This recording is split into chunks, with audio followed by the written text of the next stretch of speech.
cara membobot menggunakan mesin servo. Ini jalannya. Tidak perlu mesin yang aneh-aneh.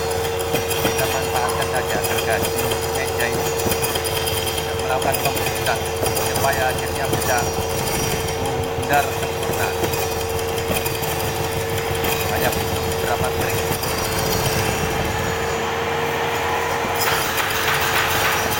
Dengan alat seadanya kita bisa membuat silinder ini.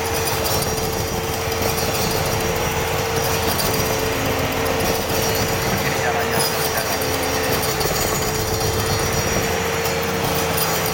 Selanjutnya setelah silinder saya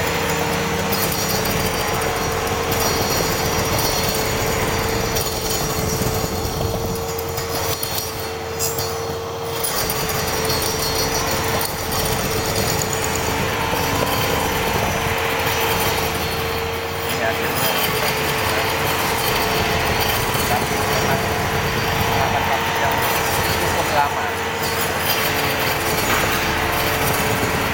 karena yang gunakan hanya 2 mili sesuai dengan mata gergaji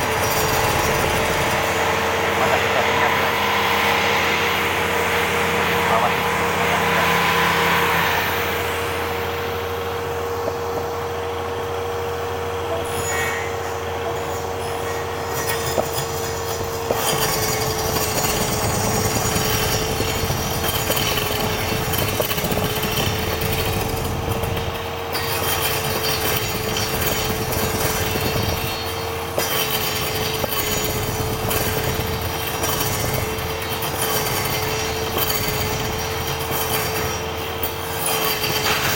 dengan waktu agak lama ya.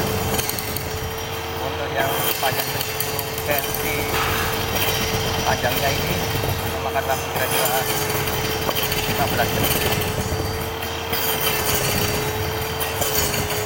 Setelah ini diratakan dengan